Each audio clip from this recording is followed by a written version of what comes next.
Good morning. 10 के दमदार trades में आपका स्वागत है। कुछ ही देर में वो एक उस इंटरव्यू की जो आज हम प्राइम टाइम पर एयर करेंगे उसकी एक झलक दिखाएंगे आपको।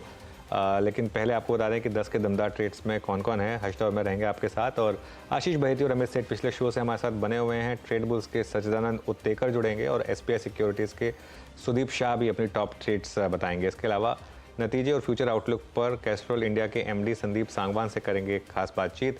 बिग मार्केट वॉइसेस में हमारे साथ आज दो मेहमान जुड़ेंगे। गो इंडिया स्टॉक्स के फाउंडर राकेश अरोड़ा, साथ ही अमरीश बलिगा से भी बातचीत करेंगे।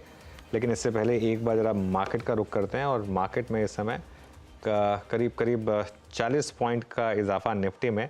मिड कैप इंडेक्स में अच्छी खासी तेज़ी और इंडिविजुअल स्टॉक्स की जहाँ तक बात है, आज का accident of the day Kotak Mahindra bank करीब 4.25% नीचे, गोदरेज प्रॉपर्टीज 3% नीचे, हिंडाल्को, टाटा कंज्यूमर, मारुति में गिरावट। लेकिन तेजी वाले शेयरों में आरईसी पीएफसी के फिर जलवे 8% ऊपर, BHEL 5.5%, Federal Bank 4.5%, HPCL, Ashok Leyland, कैंपिन होम्स, क्रॉम्पटन कंज्यूमर, ये कुछ और स्टॉक्स हैं जहाँ पर इस समय मोमेंटम है। हर्षदा जी हाँ अनुज, गुड मॉर्निंग अगेन। और एचडीएफसी बैंक भी क्योंकि चुपचाप दबे पाव से करीब 1% के गेंस दिखाने में कामयाब है, तो निफ्टी बैंक जो नेगेटिव से पॉजिटिव में आया है, 32 पॉइंट की बढ़त देखने को मिल रही है।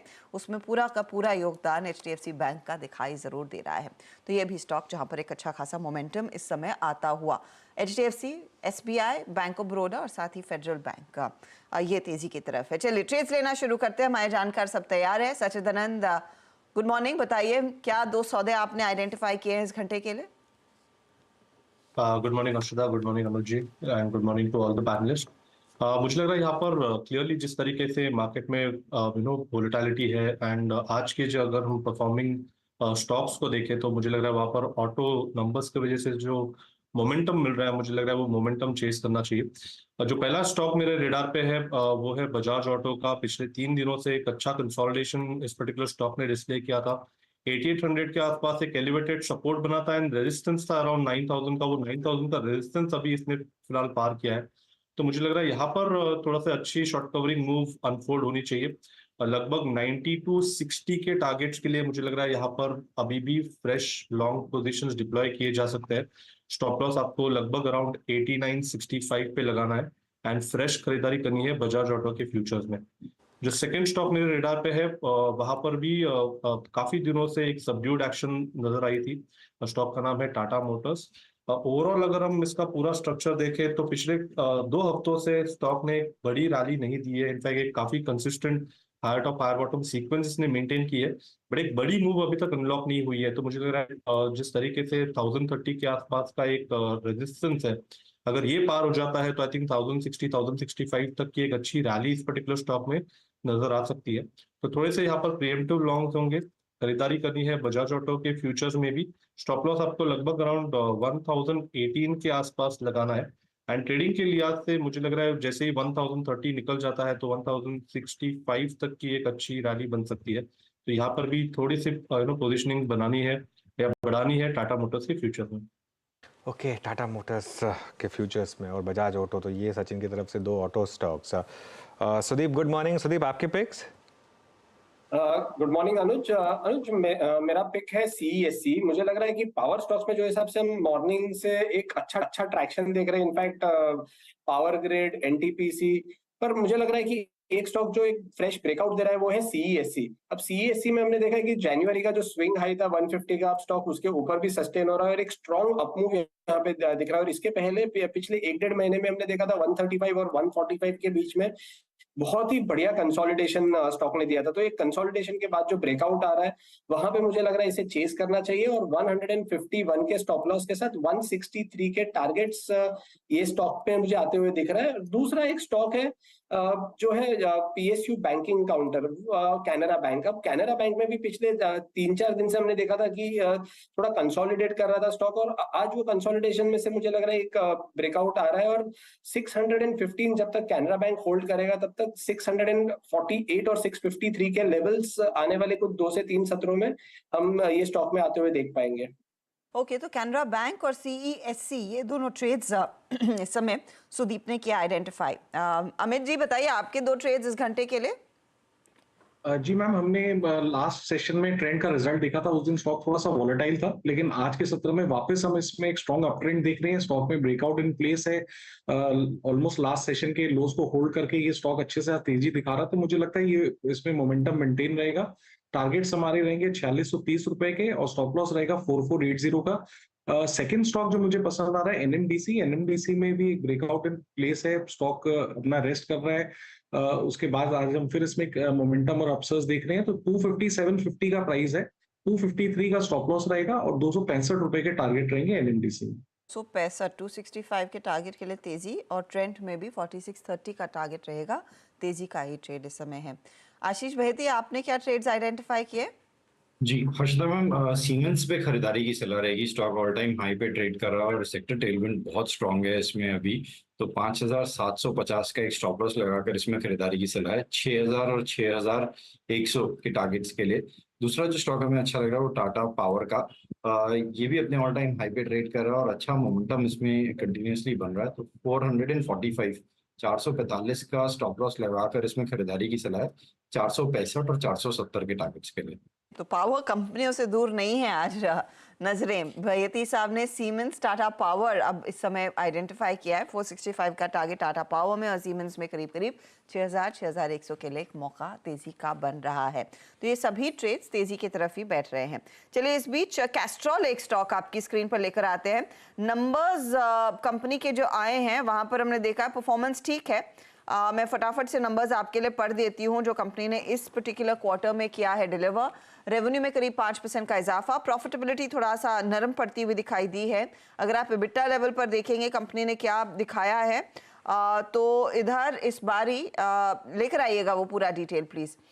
एबिटा में करीब 11% की गिरावट और मार्जिन्स थोड़े से कॉन्ट्रैक्ट होते हुए कंपनी की तरफ से। ये है कैस्ट्रॉल के नंबर्स जो हमारी सरसरी नजर पड़ी है। अब ऐसे में यहाँ से क्या फिलहाल आगे आउटलुक बनता हुआ दिखाई दे रहा है वो समझना जरूरी है। हमारे साथ कंपनी के एमडी सीईओ जुड़ रहे हैं सांगवान साहब। सांगवान जी, स्वागत है आपका। इन नंबर्स में थोड़ा सा दबाव नहीं कहूंगी लेकिन थोड़ा सा लैक लस्टर नंबर्स हैं। तो ये क्या एक रिफ्लेक्शन है ओवरऑल कंज्यूमर डिमांड का या फिर जो पिछले कुछ टाइम से हमने बातचीत की थी ये आइस टू ईवी का ट्रांजिशन का कुछ इम्पैक्ट आने लगा है? तो नमस्कार हर्षिता जी। सबसे पहले तो मैं ये कहूँगा कि धन्यवाद आपने चैनल पे बुलाने के लिए।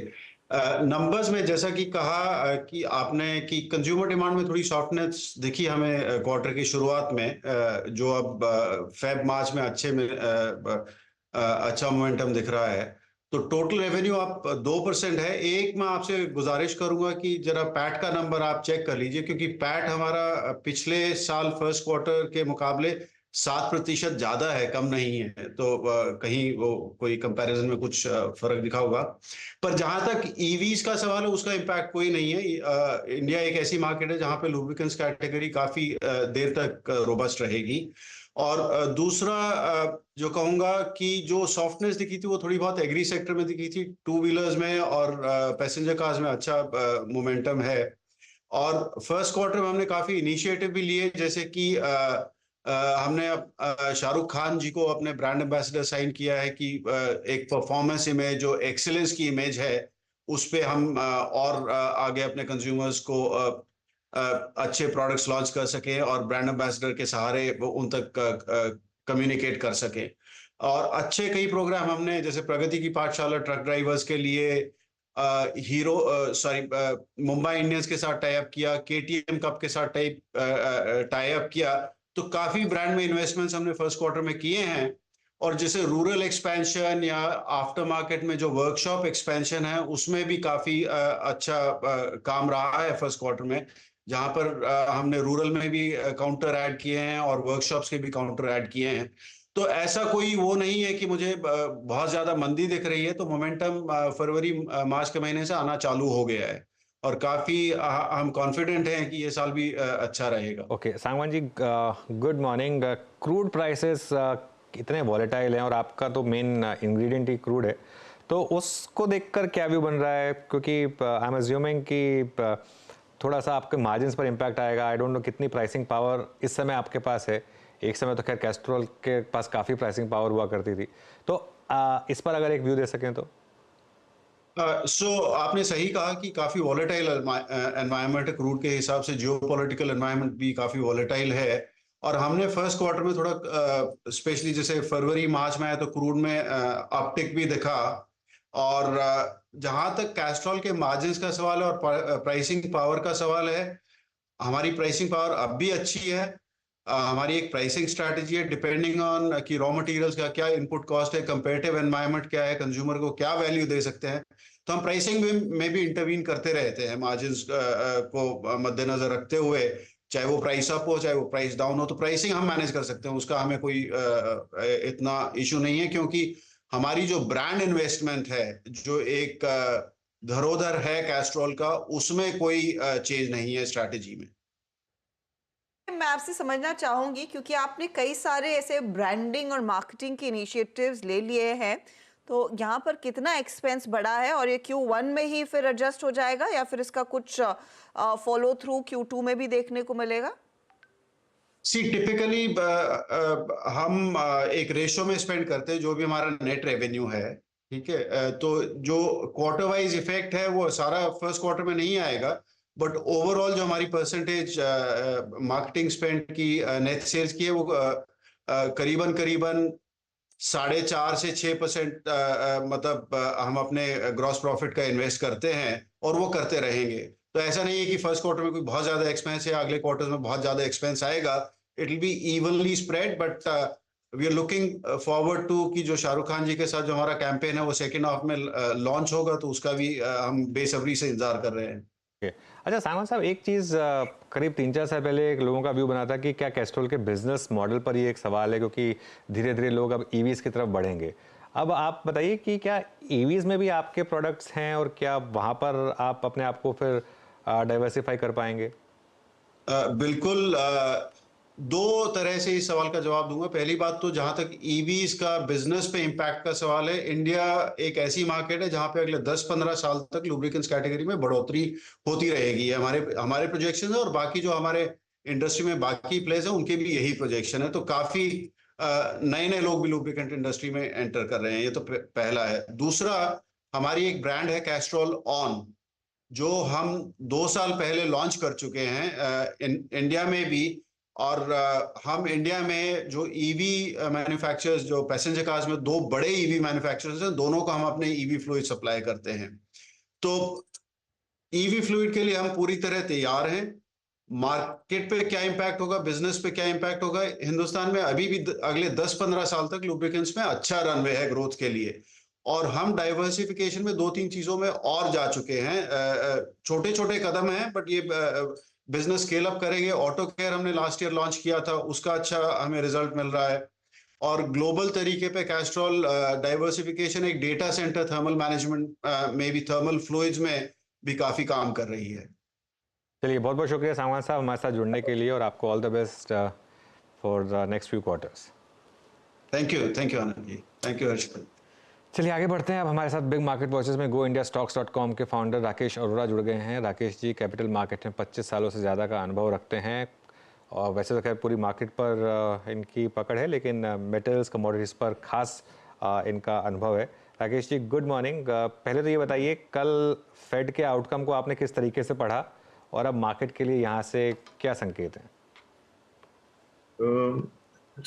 कल जो फेड का जो नतीजा आया है उसमें काफी कुछ तक एक्सपेक्टेड ही था, बट जो अनएक्सपेक्टेड था वो था कि जो क्वांटिटेटिव ईजिंग या टाइटनिंग जो कर रहे थे उसको उन्होंने थोड़ा लूज किया है।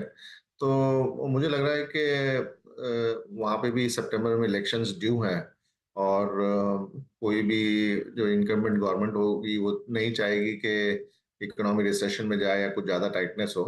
तो इन्फ्लेशन का डेटा काफी मजबूत आ रहा है, तो इंटरेस्ट रेट कट करने की तो कोई गुंजाइश नहीं है, बट उन्होंने लिक्विडिटी बनाए रखी है, तो ये मार्केट के लिए काफी सपोर्टिव है। तो जब तक ये सितंबर इलेक्शंस नहीं हो जाते, मुझे लगता है कि थोड़ा इजी मनी रहेगा और मार्केट सपोर्टेड रहेंगे। तो ऐसे में भारतीय बाजार की जो स्ट्रेंथ रही है वो ऑफ कोर्स फंड फ्लो के लिहाज से रही है, स्पेशली रिटेल निवेशकों का जो पैसा रहा है, और अब अर्निंग्स में भी कुछ इंप्रूवमेंट देखने को मिल रहा है। ये पोस्ट इलेक्शंस मोमेंटम कितना और जोर पकड़ने के आसार हैं राकेश जी? देखिए ऐसा ग्लोबल फ्लोज जो हैं वो तो यूएस के हिसाब से ही डिटरमाइन होते हैं। तो जैसा मैं कह रहा था कि सितंबर तक तो मुझे लगता है कि कम से कम वो लोग लिक्विडिटी बनाए रखेंगे। और अगर मैं दूसरे कंट्रीज को देखूं, जैसे ईसीबी देखूं या जापान देखूं या चाइना देखूं, तो कहीं पे भी ऐसा कोई दिख नहीं रहा है कि कहीं मनी फ्लो को कंस्ट्रेंट किया जाएगा, जबकि मुझे लगता है कि मनी फ्लो को बढ़ाने की कोशिश ही की जा रही है। ईसीबी तो रेट कट भी करने को तैयार है और चाइना में भी स्टिमुलस दिया जा रहा है। तो ओवरऑल आई थिंक अगर ग्लोबल फ्लो स्ट्रांग रहते हैं तो इंडिया जो कि एक काफी अच्छी इकोनॉमी की तरह उभर रही है और अच्छा कर रही है, तो उसमें फ्लोज आने ही वाले हैं। तो मुझे नहीं लगता कि इलेक्शन के बाद भी कुछ ऐसा एकदम गिरावट आ जाएगी। मार्केट्स एक वेल सपोर्टेड ही रहने वाले हैं। ओके। अच्छा, मेटल्स में बहुत शानदार रैली रही है पिछले 6 महीने में। ये आपके हिसाब से क्या आगे कंटिन्यू करेगी? क्या अभी भी यहाँ पर अच्छा ट्रेडिंग प्ले अवेलेबल है?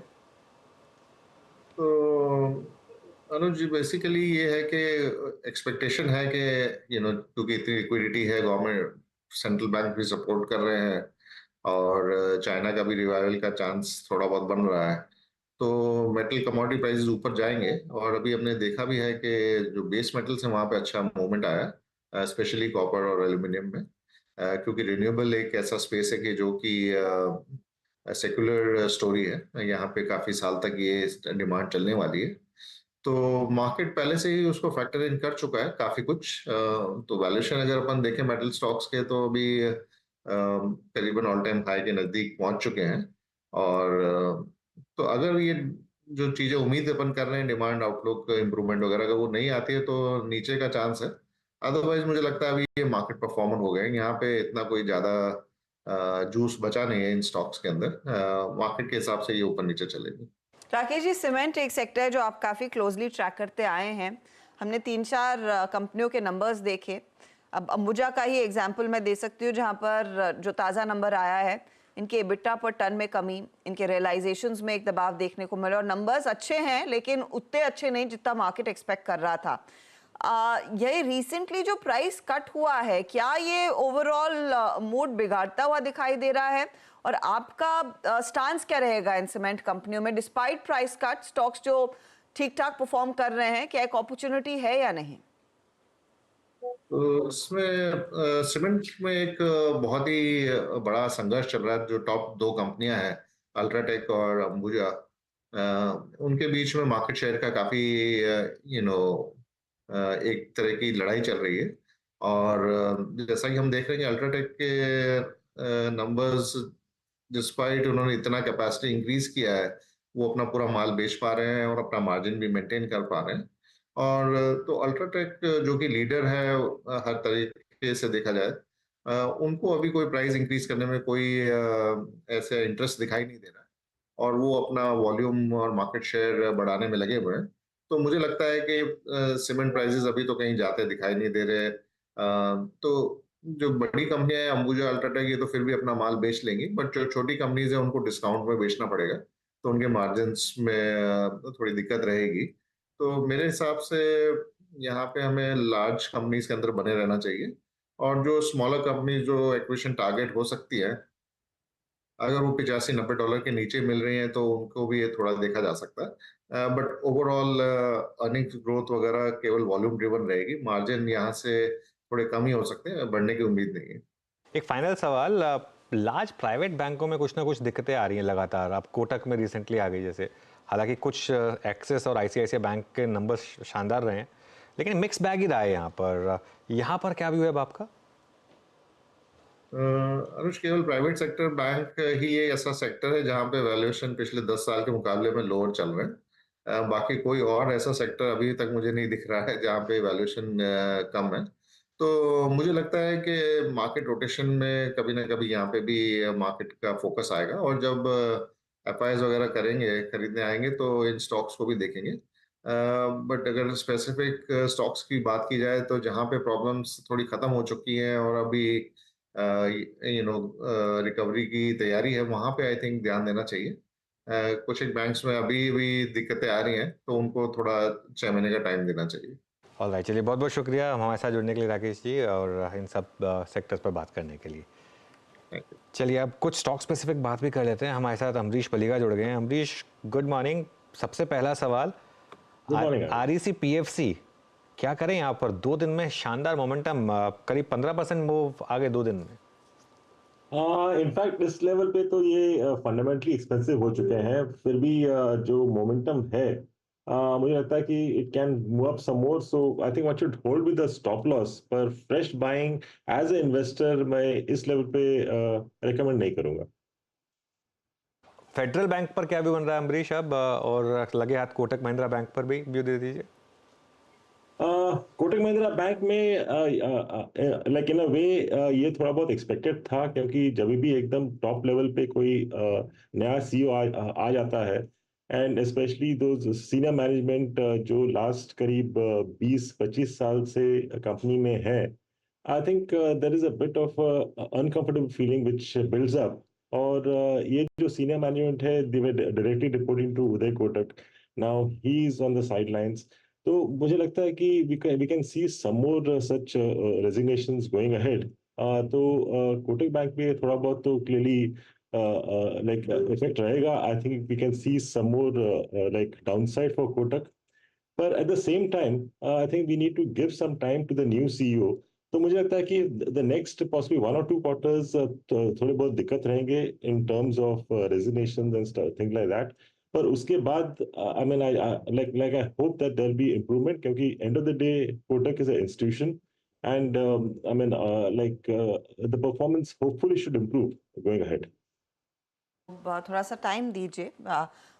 साथ ही अमरीश, ये ऑटो बिक्री के आंकड़े जो आज देखने को मिले हैं और हर पैमाने पर टू व्हीलर कंपनियों ने डिलीवर किया है, बारिंग ऑफ कोर्स आपका आयशा, क्या इधर आप अब एक्सपोजर लेना शुरू करेंगे? वैसे भी हम पिछली बारी जब बात कर रहे थे, we were talking about monsoon और उससे कितना पिकअप देखने को मिलेगा।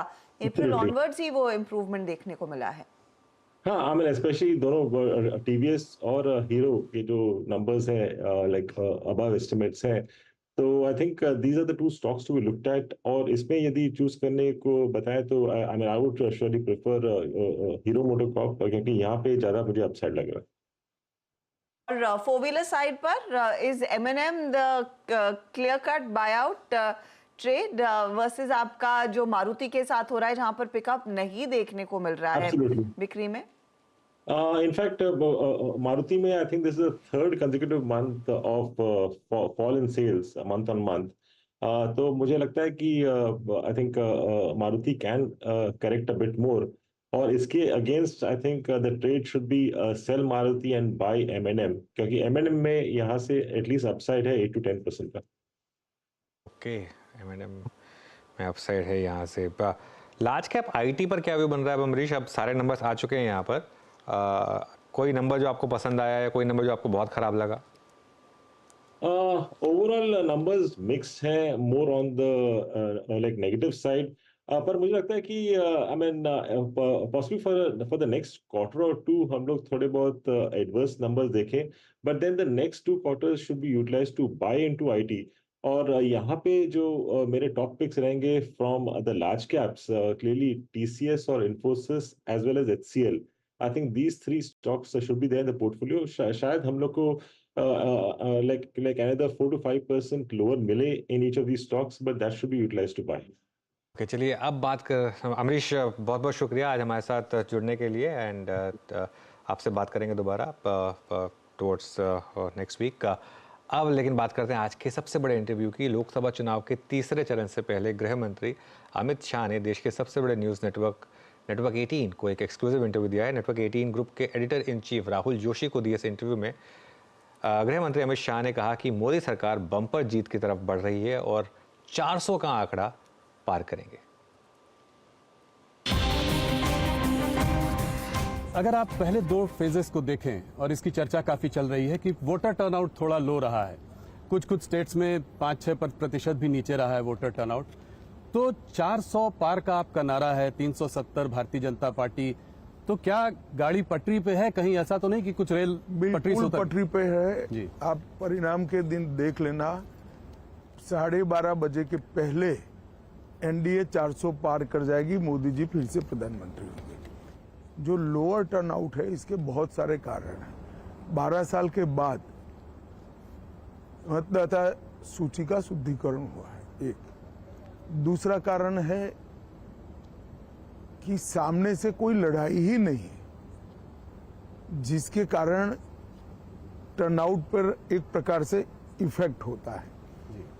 मगर हमारी पार्टी की टीम ने, मैंने स्वयं बहुत डिटेल एनालिसिस किया है। हम 2 चरण में 100 पार कर 100 से भी कई अधिक सीटें जीत के साथ आगे बढ़ रहे हैं तीसरे चरण में। तो मुझे 400 पार के लक्ष्य में कोई दिक्कत नहीं दिखाई पड़ती। मंत्री अमित शाह के साथ ये पूरी बातचीत आप आज जरूर देखें। रात ठीक 9 बजे हम इसे प्ले आउट करेंगे।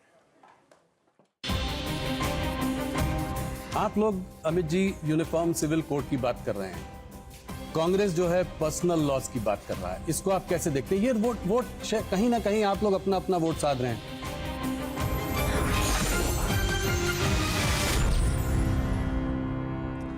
अच्छा, इस बीच बजाज ऑटो का ट्रेड जो सचिदानंद ने हमारे साथ शेयर किया था वो स्क्रीन पर लेकर आते हैं। स्टॉक का आप ध्यान रखिएगा, एक मोमेंटम ट्रेड है, 9085 के लेवल्स पर ट्रेड करता हुआ। सचिन, अब क्या करना है इसमें? कैरी करने का अमन? जी अर्षदा, इनफैक्ट जिस तरीके से यहाँ पर 9120 के आसपास का एक स्विंग बना है, तो एक फ्रेश ब्रेकआउट यहाँ पर 9100 के आसपास एस्टेब्लिश हुआ है। एंड जो हमने लक्ष्य दिया था लगभग अराउंड 9260 तक का, मुझे लगा ये मोमेंटम वहां तक एक्सटेंड होना चाहिए थ्रू आउट द डे। यहाँ पर ओवरऑल सारे टू व्हीलर स्पेस में एक अच्छी हलचल हो रही है। इनफैक्ट हीरो मोटोकॉर्प में भी एक फ्रेश ब्रेकआउट यहाँ पर अभी एस्टेब्लिश हुआ है, तो मुझे लग रहा है उसी का एक फॉलो थ्रू एक्शन इस पूरे स्पेस में नजर आ सकता है। तो जरूर पोजीशन को होल्ड करना चाहिए। इनफैक्ट अगर अपॉर्चुनिटी मिलती है वापस डिक्लाइंस पे तो ऐड करने की सलाह होगी। ट्रेडिंग स्टॉप लॉस यहाँ से लगभग अराउंड 9020 के आसपास फिलहाल प्लेस करना चाहिए।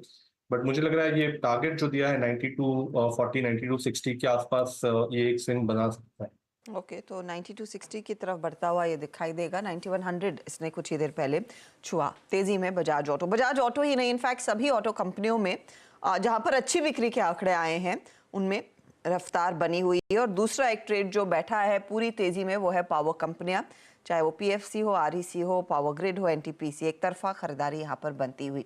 तो ये है अब तक की स्थिति। लेकिन अब यहाँ से आगे मार्केट के एक्शन को ट्रैक करेंगे और आपके सवालों के जवाब भी लेंगे। हम ट्रेडर्स हॉटलाइन में हमारे साथ नीरज जी भी जुड़ गए हैं। Neeraj ji, over to you.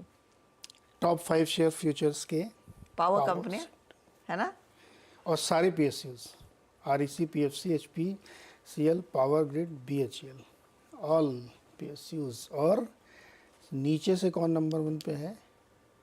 Godrej properties, Kotak Mahindra bank. तो ये है ताज़ा स्थिति इस वक्त बाजार की। बैंक निफ्टी रेड में आ चुका है। चलिए खैर एडवांस के साथ शुरुआत करते हैं ट्रेडर्स हॉटलाइन।